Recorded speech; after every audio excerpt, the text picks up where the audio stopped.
Hello techno, synth and groovebox lovers. Today will be an honest review about this machine here, the Akai Force. I've been using the Force for about 4 years now, so I've got a pretty good idea about its pros and its cons, and that's what we will be mainly talking about in this video. But we will also address the discontinuation of the Force, future updates and so forth and so on. So stay tuned for this video. Okay, let's talk about the pros and the cons. I would like to address the cons first. The first and really big con for me is the rubber coating. If I hold this closer here, you can see it looks really ugly. It has become sticky over the years. If I release my finger, you can hear the noise. And the dust is really attracted to it. It makes the Force look bad. It makes the Force feel bad. So there is only one thing you can do about it. And the solution is get yourself a skin. So I've decided to make my Force look great again, and we will be putting this skin on the Force together in this video now. So let's do this first before we deal with the rest of the video and with the rest of the review.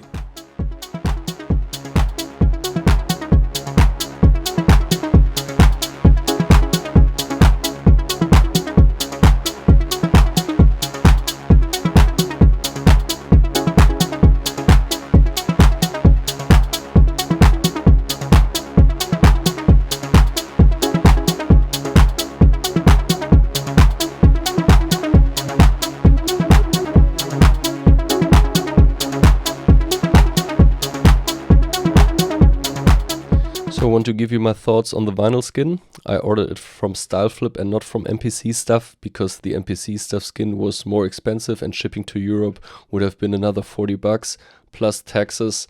So it would have been like 140 or 150 euros, which is way too expensive for a skin. And StyleFlip was a little bit cheaper, but I have to say there is a trade-off. Some of the skin fits really well, especially here on top. The sides were also okay.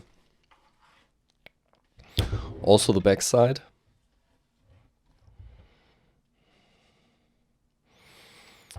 But the problem was the part with the 64 pads. So you can see here, everything aligns perfectly. Also the pads here. But then if you go up, then you see that the cutouts don't really align with the pads of the Force, and you get these really ugly artifacts here, or these really ugly overlappings, which doesn't look that good. Anyways, all in all, the Force looks better now. The surface isn't sticky anymore. I have to say that the vinyl skin feels really nice, and it seems that dust and everything will be repelled by it. So all in all, except of this part, I'm pretty content with how it went. What you should know is that it takes quite a lot of time. I don't know, it took me about 2 hours or so to apply the skin. It's not that inexpensive, so you have to decide on your own if you want to do that. The second con is something that many Force users complain about. They say the Force is really buggy. To be honest, the Force crashed on me 1 or 2 times within the 4 years. But it's true, there are some minor things that are getting on my nerves. So I'll show you an example what I mean when I say the Force is buggy. So let's check it out. Let me see if I can recreate one bug that frequently gets on my nerves. So if you have the magnifying glass activated, of course you can zoom in, zoom out, scroll around, and as soon as you push the arrow, you can move around the samples. And if you hold them at the top, you can move them around. If you hold those samples at the bottom, or if you press the sample at the bottom, you can shorten and lengthen it. And sometimes if you work with the sample, for example, cut something out, remove something, you zoom out, and then you want to go back. Sometimes it's not working, and if you hit it, it doesn't stay selected, and you're not able to perform the moving around anymore, and you're not able to shorten it or to lengthen it.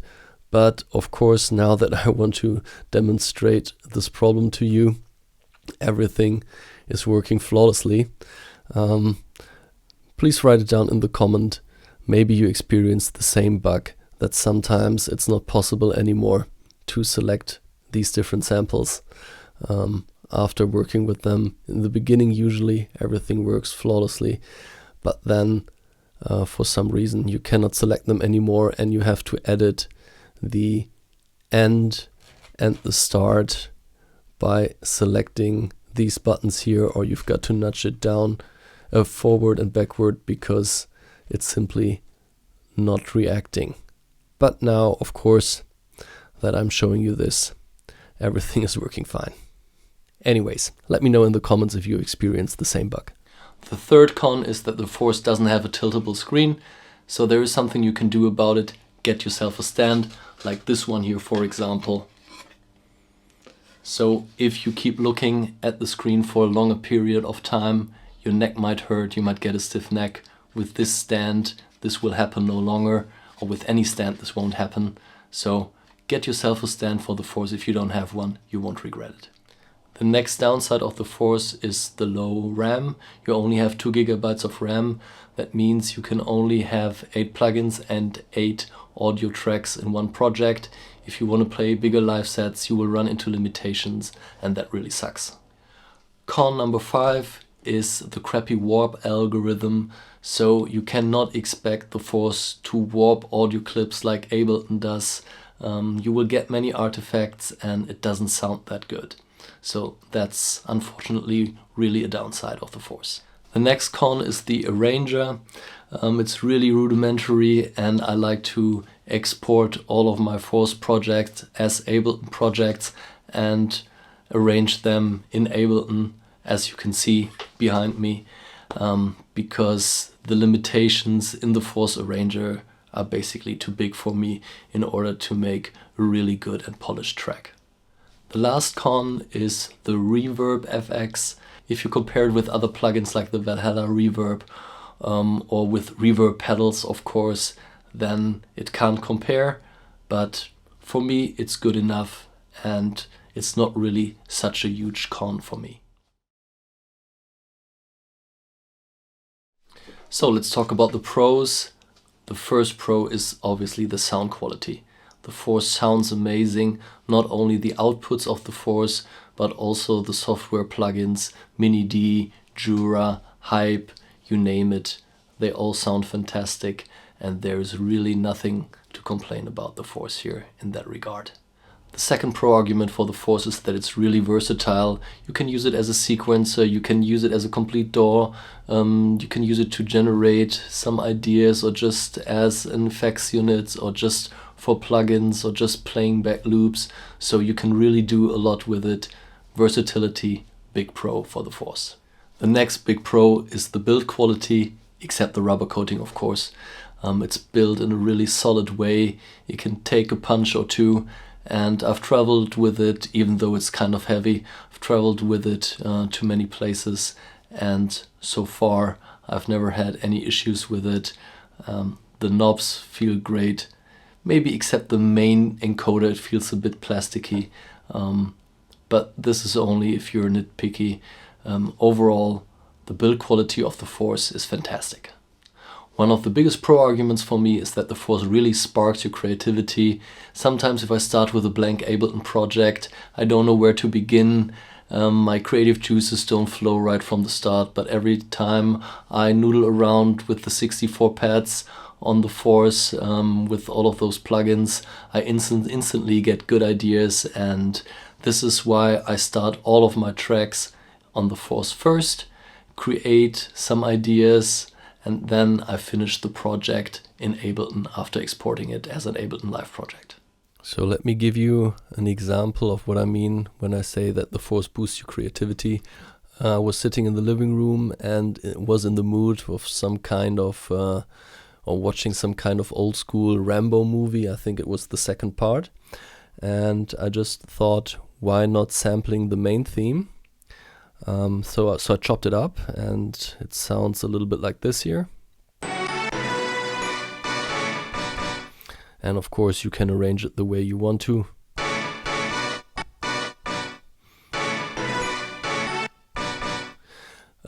Whatever, and I think the main part is basically this here.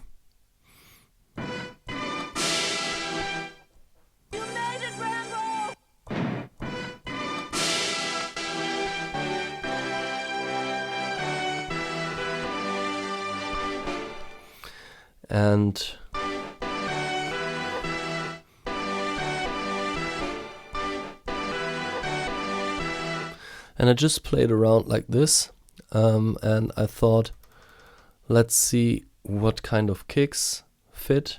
So this is always the way I go about making a song. I load in several kicks and just see which one fits the best. I do the same with hi-hats, try to come up with the bass, and yeah, let me just quickly show you the result.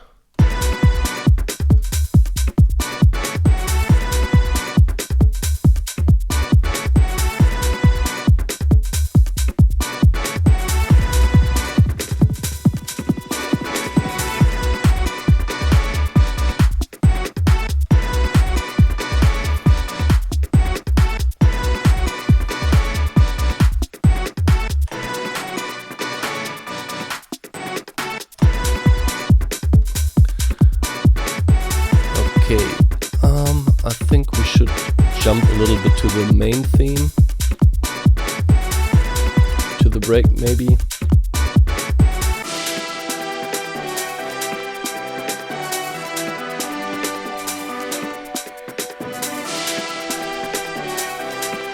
And let's apply some reverb for the drop.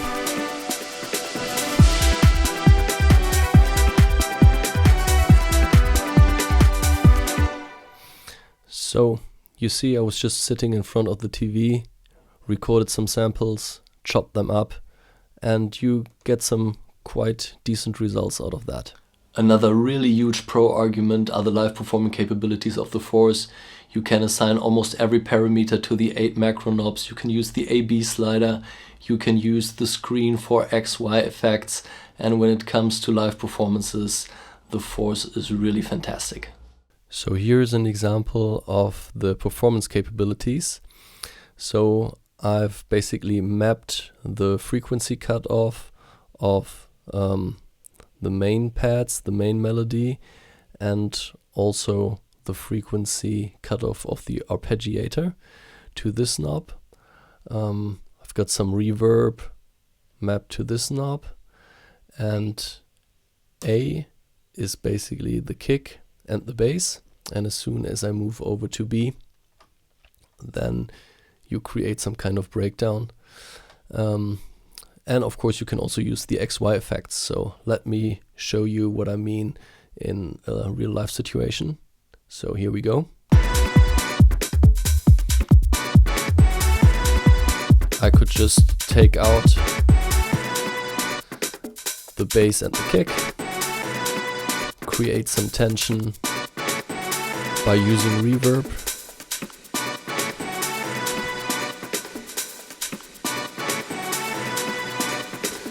Use the XY effect and go back.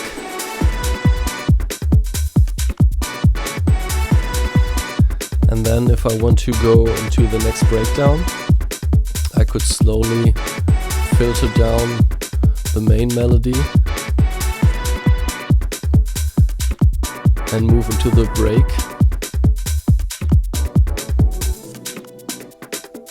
Then turn the filter up again. You can hear the arpeggiator coming in because the cutoff is also applied, or the filter is also applied to the arpeggiator. Now let's use some reverb. for the next drop.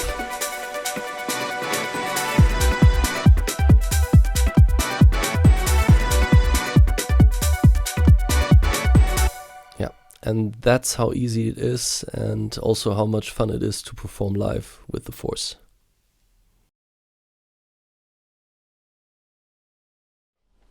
The last pro argument are the updates. So the Force was pretty limited in 2019 when it came out, and over the years Akai or InMusic, they have added so many great features to the Force, and I'm pretty sure there will be a huge update around the corner with lots of possibilities, like the MPC got recently, for example, stem separation, and if it's not coming this year, then it will be next year for sure. So far, I've analyzed the last 4 years since I got the Force. Every time between August and December, there was one really major update. I'm not quite sure if they're able to keep that up this year. Probably it will fall into next year, but I'm pretty confident that we can expect a great update for the Force. The last thing I like to talk about is the discontinuation of the Force. Thomann in Europe still sells the Force, it's still in stock, but if you look at other music instrument retailers in the US, it's out of stock, and I've also read some posts in the Facebook Akai Force group that people mailed Akai or InMusic, and they received the answer that the production is currently on hold. Maybe they will continue to produce it, maybe not, that's really not clear. Maybe we can expect a Force MK2 in 1 or 2 years, who knows. But this is really only guessing. I don't have any proof for that. So let's see what the future holds. I hope you enjoyed this review of the Force. See you around next time. Peace out.